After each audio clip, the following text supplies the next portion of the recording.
go on to 35 because these two should go together. Let's chant verse 35. Shreyan swadharmo vigunaha. Shreyan swadharmo vigunaha.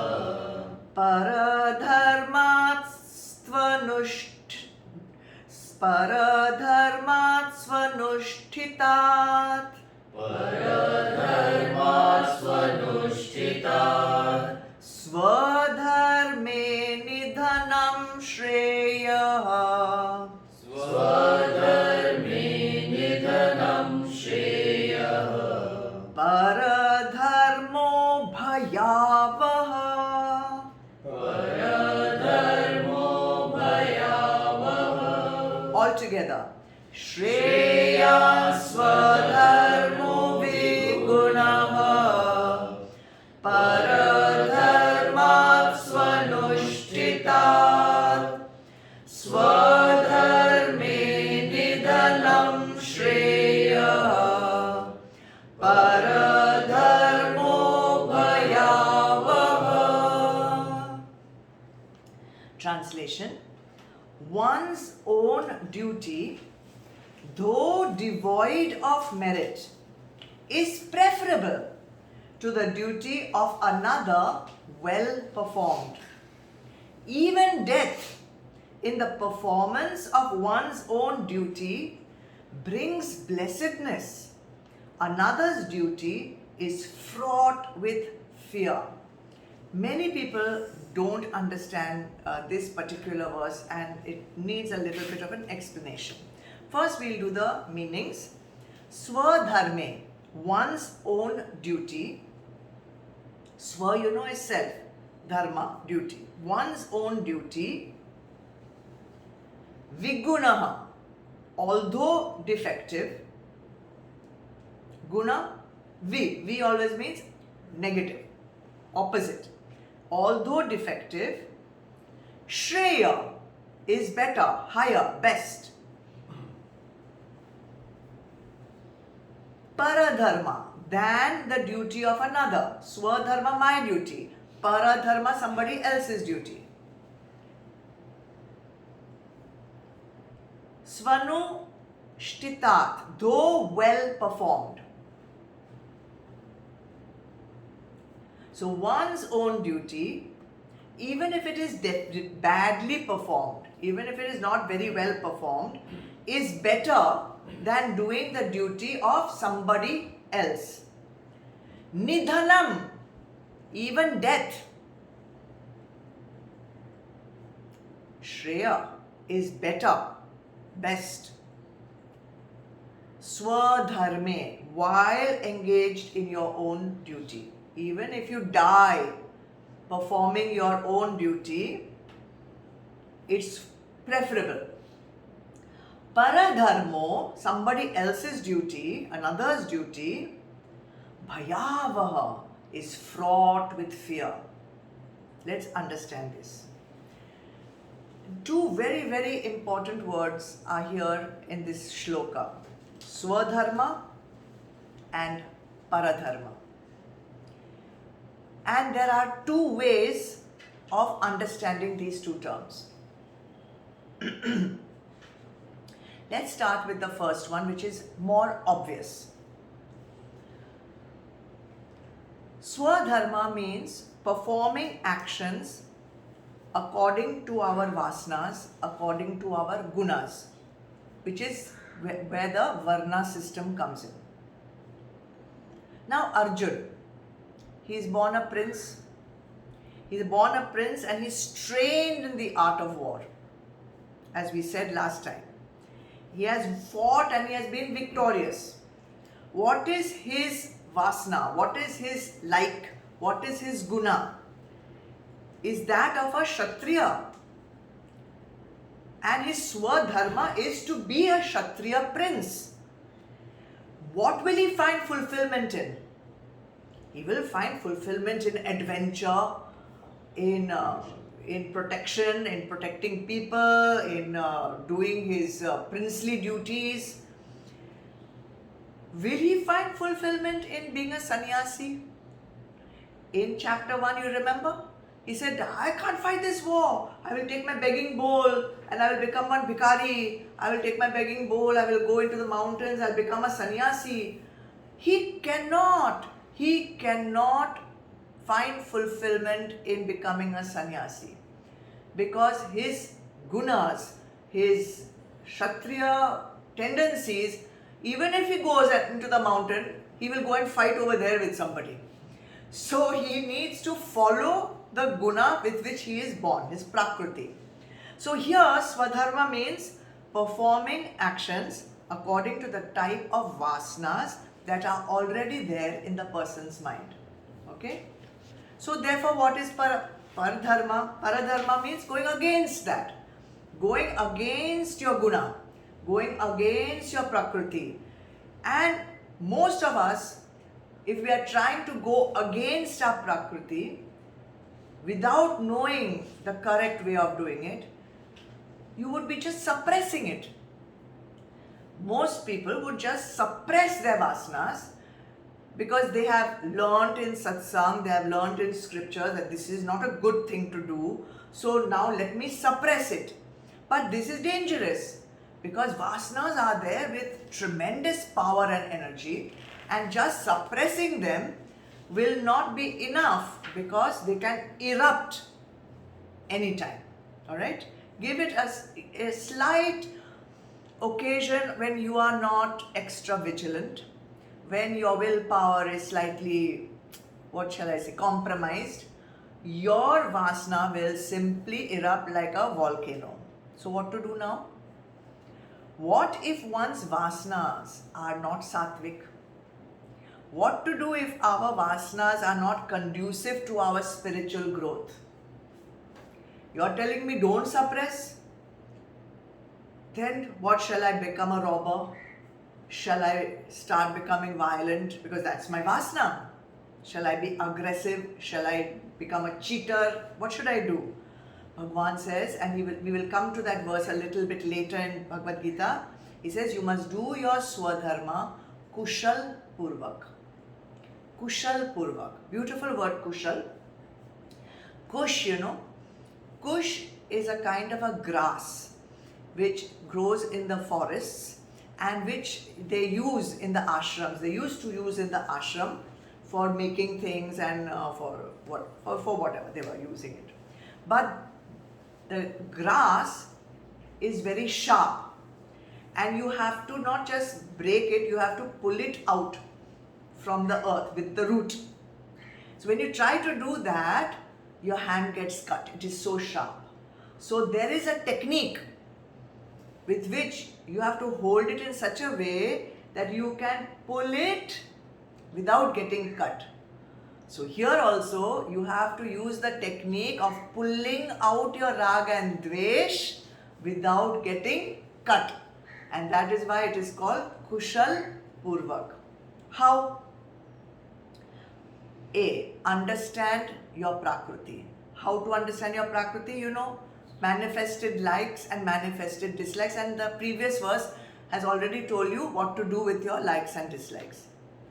Now, you have understood, my like is like this, my dislike is like this. That means my Prakriti is like this, right? Now, last time we had learned what to do with Prakriti. Prevent that Prakriti from becoming Vikruti and instead embellish it by becoming Sanskriti. How to embellish to make it Sanskriti? Karma Yog Bhav. Do your actions in Yagna Bhav. If you do your actions in Yagna Bhav, that means you are doing your Swadharma, whatever it may be, Kushal Purvak. That is the secret of even a negative Prakriti not going more Vikruti and steering it towards becoming Sanskriti. So, example, a Kshatriya, okay, his Prakriti is to fight wars. And he's fighting wars for what? To protect Dharma.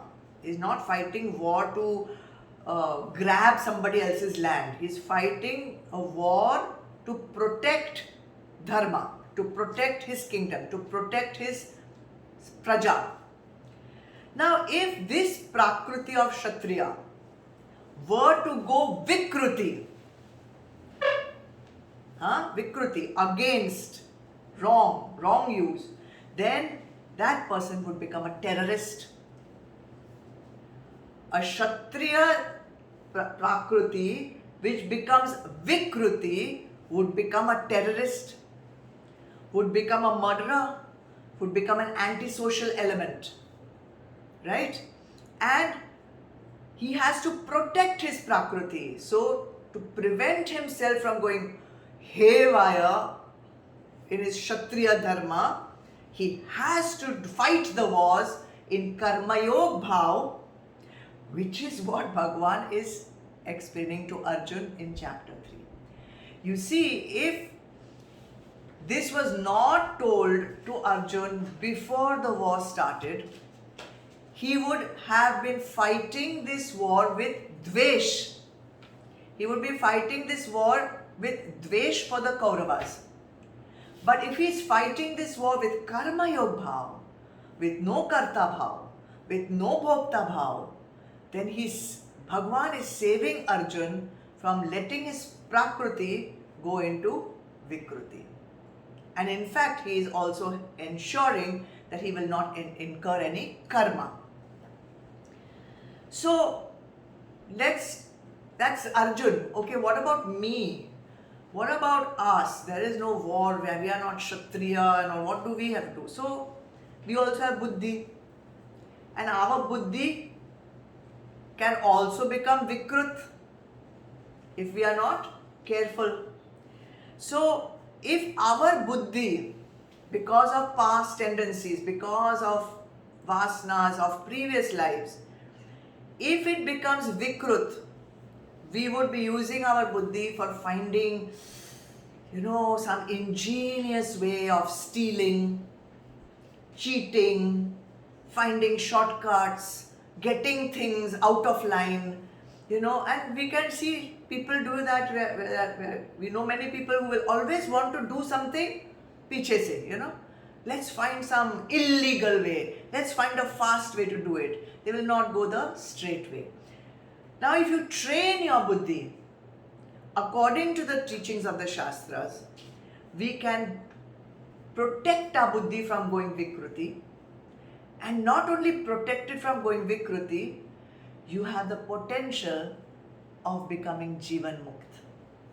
You have a potential of becoming Jivan Mukt. And for those who don't understand this term, it means getting enlightened even while you are alive and ensuring your sadgati into moksha. So, this is the first meaning of Swadharma and Paradharma.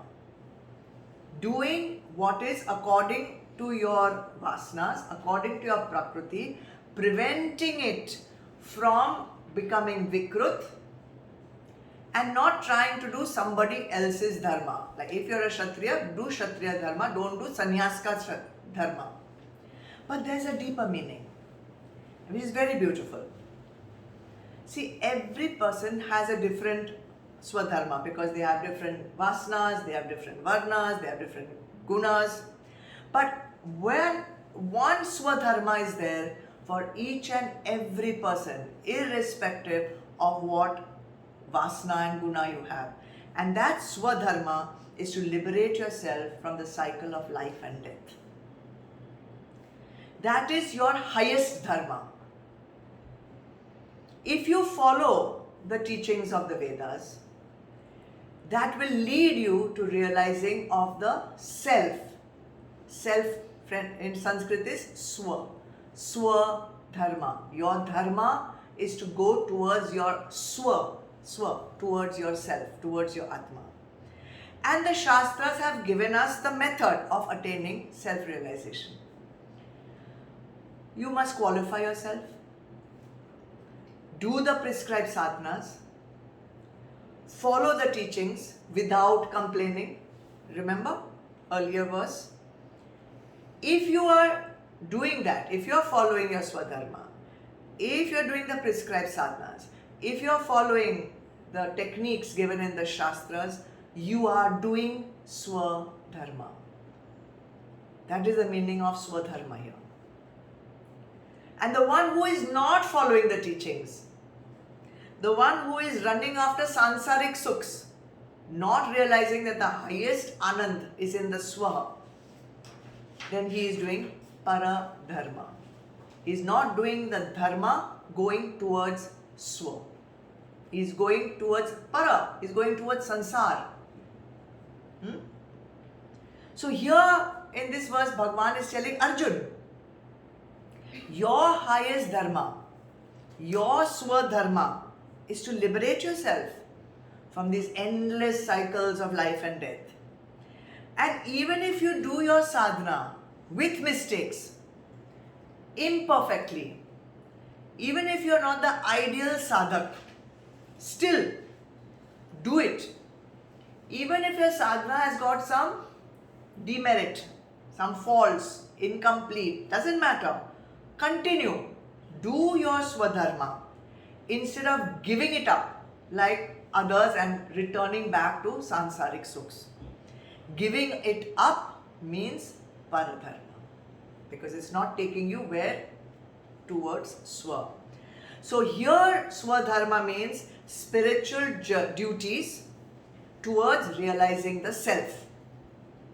And Paradharma here means duties which are opposite your spiritual duties towards realizing the self, and is taking you more towards sansar. That is Swadharma and Paradharma. And Bhagavan goes on to say, Swadharme nidhanam shreya. Nidhanam means death. Even death, while doing your Swadharma, brings blessedness. Now understand that. No sadhana is ever wasted. Even if you do your sadhana and by the end of your life you have not realized yourself, you have not attained self-realization in this lifetime, your next life, when you will take birth, you will be given a birth in such a place where you can continue your sadhana, you can continue your spiritual practice at that higher level. Means if you have gone to university and you have passed first year and then you go for vacation, death, then you come back, you'll go to second year. Then you go home, take a vacation, that's your death. Then you come back again, third year. You don't have to repeat if you have passed the year. So in the same way, we have passed certain sadhanas, next life, higher. So it's better to die trying to develop spiritually. It is better to die doing your sadhanas, even if it's a long way. Let's say some people will say, I'm the big papi yaar. What will I do? I will not attain anything. I know I will not get. People say that to me. I am the Mahapapi. I will never get moksha in this life. So might as well enjoy. Might as well, enjoy, do more pap, okay? Then you have to go to first standard of school instead of second year of college. So it is better.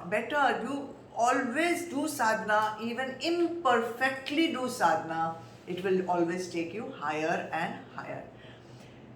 Material sukhs you are running after, you have to leave them behind. At least this you will take ahead. And that is the blessedness, because you will get promotion in the next life.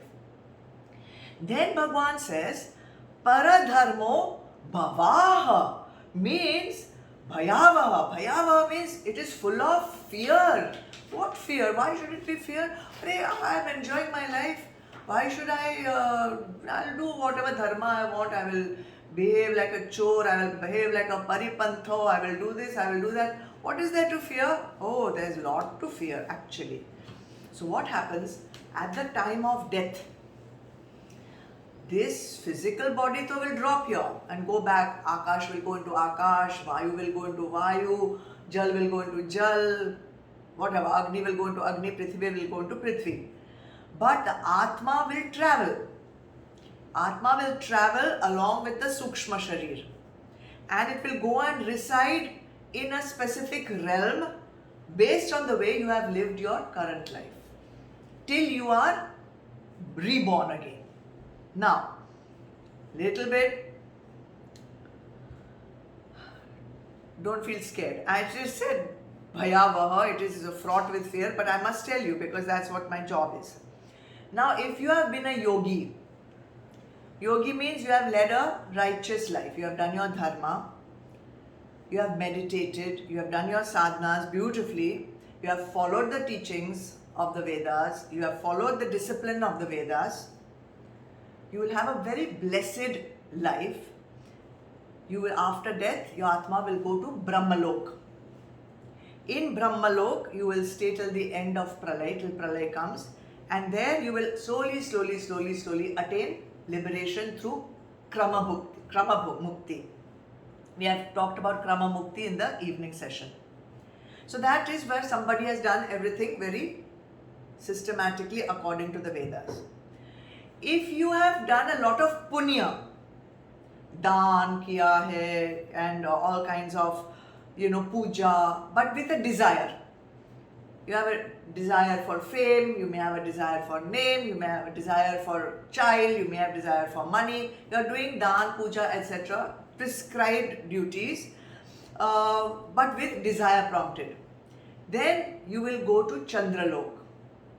And after you have enjoyed the merits of all that punya, you come back to earth and start your journey again. Like Arjun, if you are a Kshatriya and you have fought your wars with Dharma, to protect Dharma, you will get a special place called Veer Swarga. So there also you will benefit. Veer Swarga.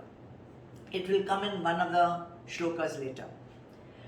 Now, however, if you are papi, if you have done a lot of sin, if you have done a lot of nishedh karma, things that have been prohibited according to the Vedas, unfortunately, you will go to Narak, hell, in a subhuman form, after which many years, kalpas also God knows, you will have to come back to earth to redeem yourself.